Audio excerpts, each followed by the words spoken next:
நீங்கள் பார்த்துக் கொண்டிருப்பது உங்கள் விஜய்.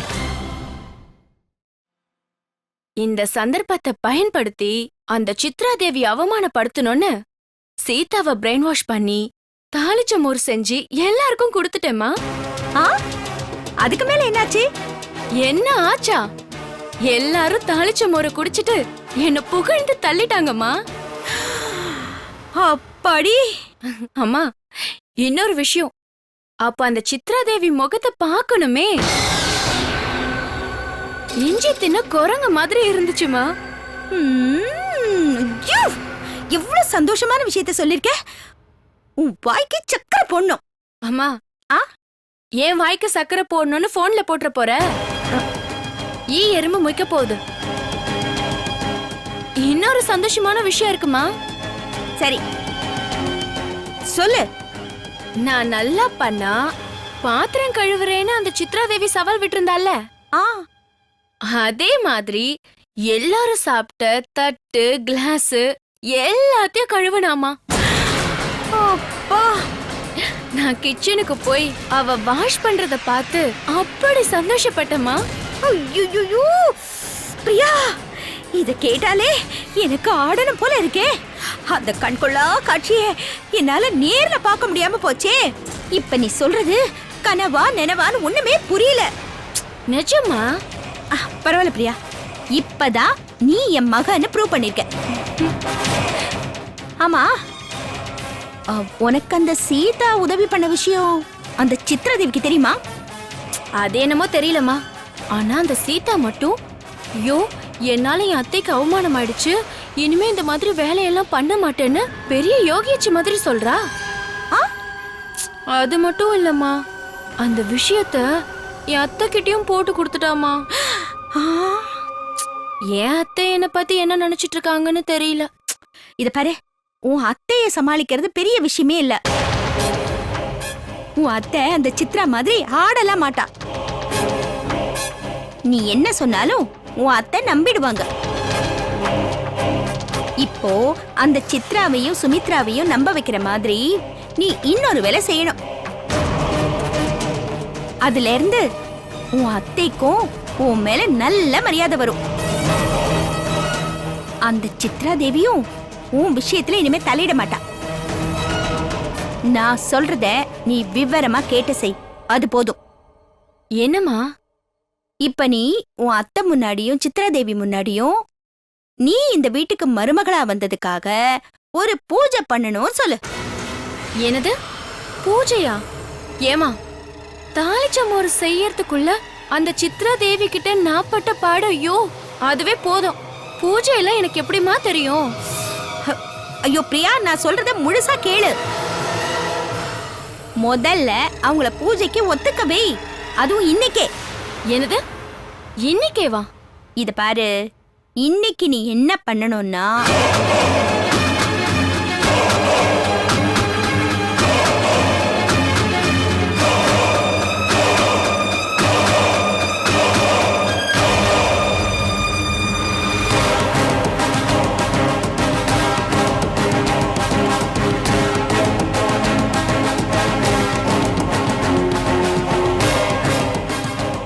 என்ன புரிஞ்சுதா? சரிம்மா, நான் இப்பவே போய் சொல்றேன். ஆஹா, நல்ல ஐடியா கொடுத்துருக்காங்க அம்மா. இதை எப்படியாவது ஒர்க் அவுட் பண்ணா சூப்பரா இருக்கும். சித்ரா, நேத்து நடந்த விஷயத்துக்காக கவலைப்பட்டு இருக்கியா? நீ பாத்திரம் கழுவணும்னு நாங்க சொன்னோமா? நீ பாத்திரத்தை கழுவாம இருந்தாலும் யாரும் கேட்டிருக்க மாட்டாங்க. அப்படி இருக்கும்போது நீ ஏன் பாத்திரத்தை கழுவுன? நான் கவலைப்படுறது பாத்திரத்தை கழுவுனதுக்கு இல்ல. இது ஏன் வீடு. என் வீட்டுல பாத்திரத்தை கழுவுறது எனக்கு ஒன்னும் அவமானம் இல்ல.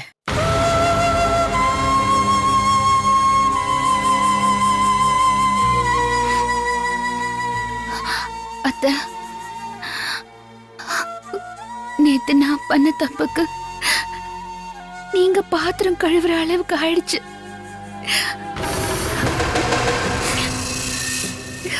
தயவு செஞ்சு என்ன மன்னிச்சிருங்க அத்தை. சித்ரா, ராத்திரில இருந்து சீதா ரொம்ப அழுதுகிட்டே இருக்கா. ஒரே ஒரு தடவை அவளை மன்னிச்சுட்டேன்னு சொல்லிடு.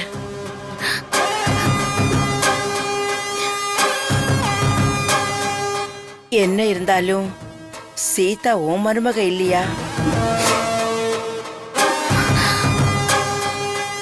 மருமகன்னு நினைச்சதுக்கு எனக்கு சரியான நேரத்துல பாடத்தை கத்து கொடுத்துட்டா.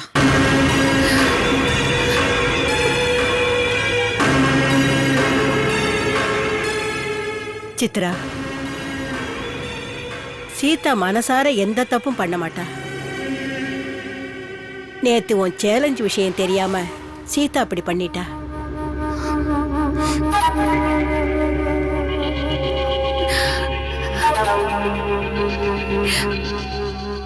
தான் தப்பு பண்ணிட்டோம்னு தெரிஞ்சு ரொம்ப நொந்து போயிட்டா.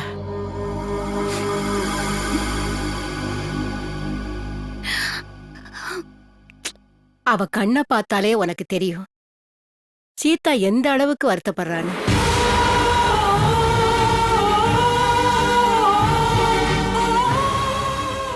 சீதா, தப்பு பண்றது அதுக்கப்புறம் மன்னிப்பு கேட்கறது ரொம்ப சாதாரண விஷயம். அதை யார் வேணாலும் கேட்பாங்க.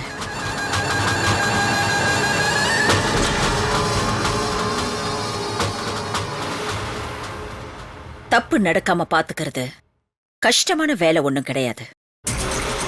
நான் உன்கிட்ட எப்பவுமே அதை மட்டும்தான் எதிர்பார்க்கிறேன்.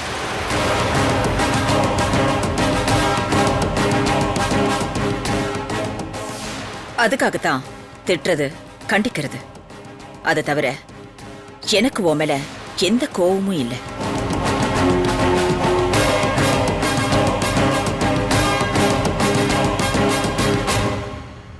அதை நீ புரிஞ்சுக்கணுங்கிறதுக்காகத்தான் நேத்து நான் பாத்திரத்தை கழுவுனது.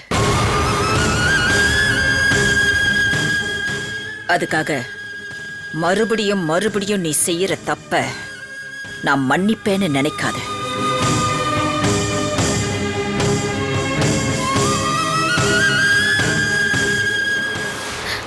அத்தை, நேத்து நடந்த விஷயத்துல என்னோட தப்பும் இருக்கு. அதனால நானும் சாரி கேட்டுக்கிறேன். என்னையும் உங்க மருமகளா நினைச்சு மன்னிச்சிருங்க. நான் ரொம்ப நம்புறது என் மருமக சீதாவை மட்டும்தான்.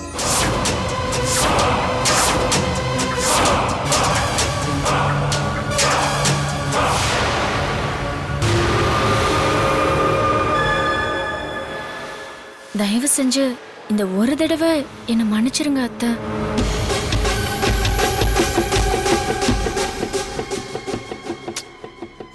எதுக்குமா இவ்வளவு பரிதாபமா கேக்குற?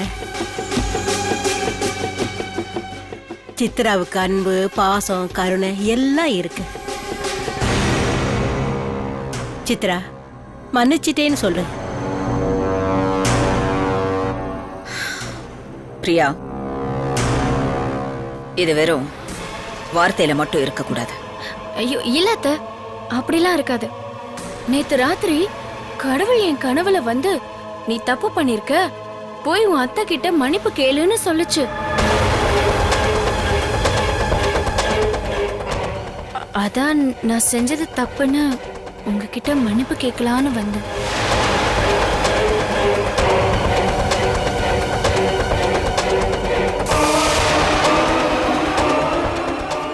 கடவுள் வந்து சொன்னாரா? எந்த கடவுள்மா? அது அது வந்து லக்ஷ்மி கடவுள். அது மட்டும் இல்ல, நீ பண்ண தப்புக்கு இன்னைக்கே பூஜை பண்ணணும்னு சொல்லுச்சு. என்ன பூஜைமா?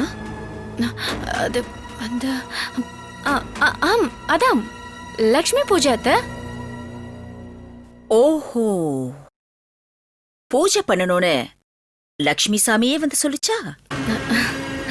ஆமா அத்தை, அதுவும் இன்னைக்கே பூஜை பண்ணணும்னு சொல்லுச்சு. அதான் நீங்க பெர்மிஷன் கொடுத்தீங்கன்னா சித்ரா, பிரியா நல்லதுக்கு தானே லக்ஷ்மி பூஜை பண்ண சொல்றா. நீயும் ஒத்துக்கோ சித்ரா. அப்படியே நடக்கட்டும். நல்லது செய்ய நான் ஏன் தடை சொல்ல போறேன்? ரொம்ப தேங்க்ஸ் அத்தை. பிரியா, சீதா, நீங்க 2 பேரும் ராம் ரவிக்கு ஃபோன் பண்ணி சாயங்காலம் சீக்கிரமா வர சொல்லுங்க. சுமித்ரா, பிரியா வேணா ஃபோன் பண்ணி ரவி இங்க வர சொல்லட்டும். ராம்க்கு ரொம்ப வேலை இருக்கும். சீதா, பூஜைக்கு நீ பிரசாதத்தை தயார் பண்ணு. வேண்டாம் அத்தை, நானே பண்றேன். பூஜை பண்றவன் நீ. கனவுல வந்த கடவுளுக்கு நல்ல அலங்காரம் பண்ணு. பிரசாதம் சீதா பண்ணட்டும். வா சீதா.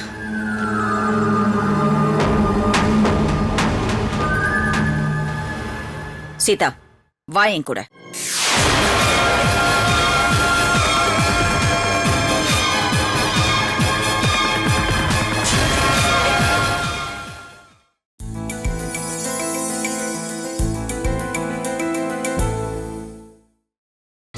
நீங்கள் பார்த்துக் கொண்டிருப்பது உங்கள் விஜய்.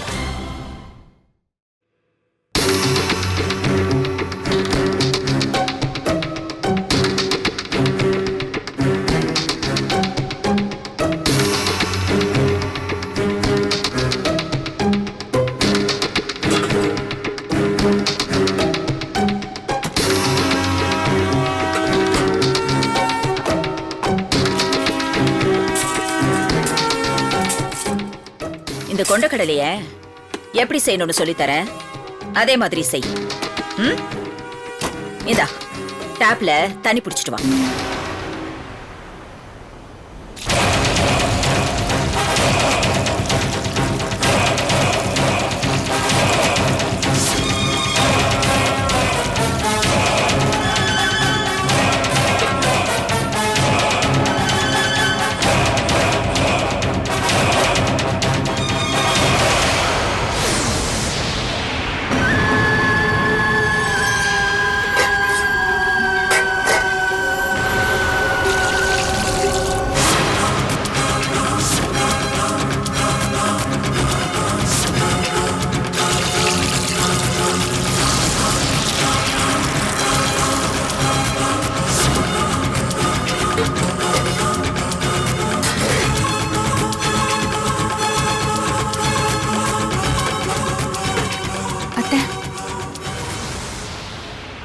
எப்ப பார்த்தாலும் சீதாவையே கூட வச்சிட்டு இருக்க. இன்னைக்கு இருக்கு உங்க 2 பேருக்கும். என்ன பண்ண போறேன்னு மட்டும் பாரு.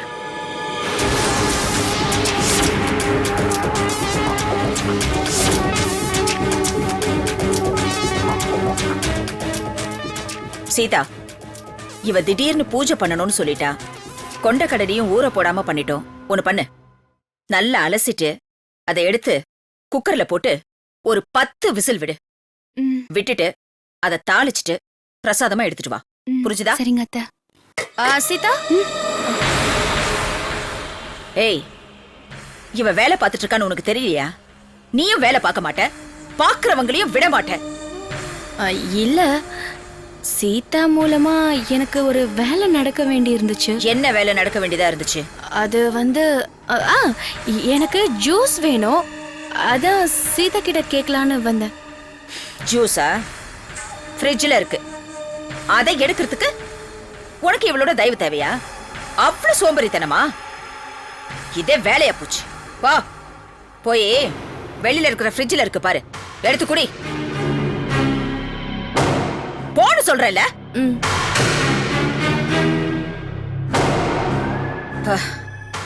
சீதா, பாத்து பத்திரமா பண்ணு.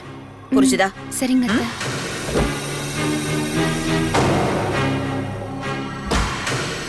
என்ன பண்ணலாம்? ஏதாவது ஒண்ணு பண்ணணுமே.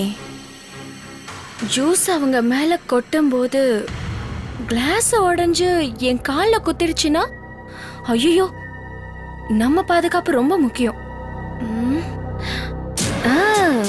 சில்வர் கிளாஸ் இதுல ஊத்துனா ஜூஸ் மட்டும்தான் கொட்டும்.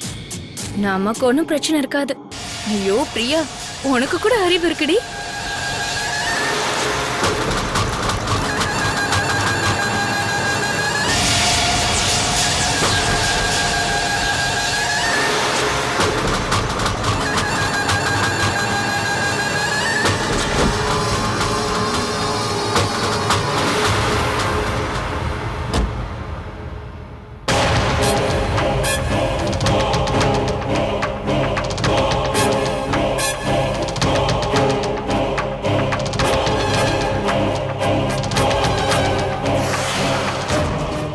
சித்ரா தேவி, இப்போ பார் நான் என்ன பண்ண போறேன்னு.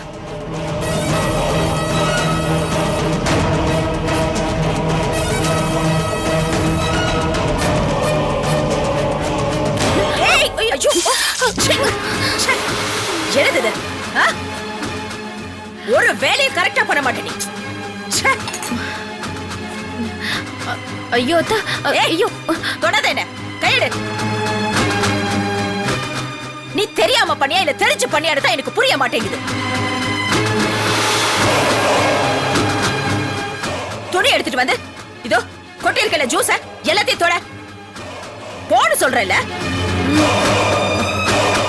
சீதா, நான் போய் என் சேலையை மாத்திட்டு வரேன். நீ வேலையை முடிச்சிட்டு அங்க வா. சரிங்க அத்தை. என்ன என்ன அப்படியே பாத்துட்டு இருக்க? வேகமா போய் துணி எடுத்துட்டு வந்து இதெல்லாத்தையும் தொட. இதோ இப்போ தண்ணிய ஊத்தி நல்லா க்ளீன் பண்ணிட்டு பூஜை ரூமுக்கு வா. சீ!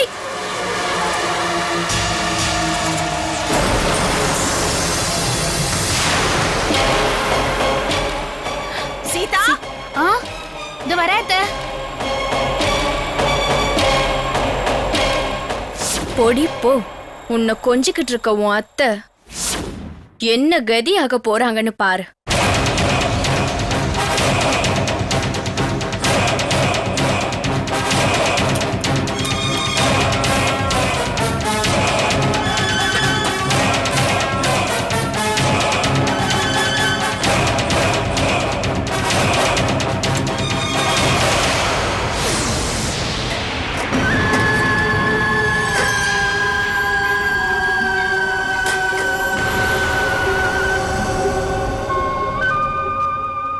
என்ன பண்ணலாம்?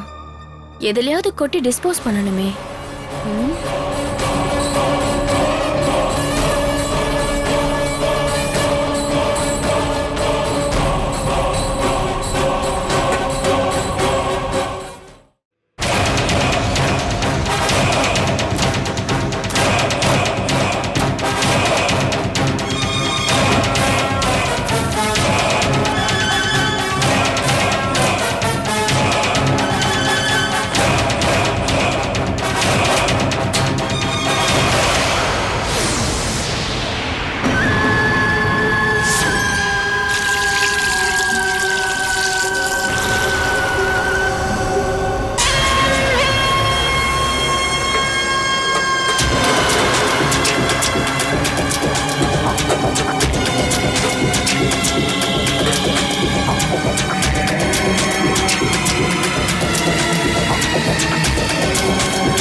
நீங்கள் பார்த்துக் கொண்டிருப்பது உங்கள் விஜய்.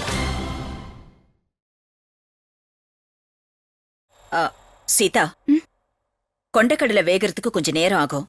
அது வரைக்கும் நீ சாமிக்கு அலங்காரம் பண்ணு. சரிங்க அத்தை.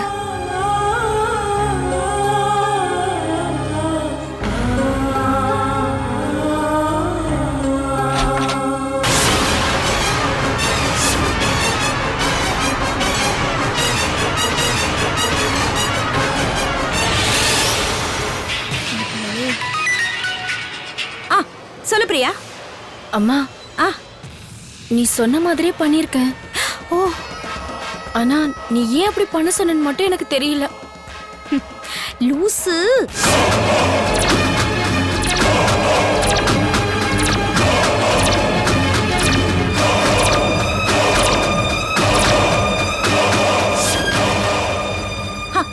அந்த டைமுக்கு அந்த சித்ரா தேவி மட்டும் கிச்சன்ல இருக்கணும்.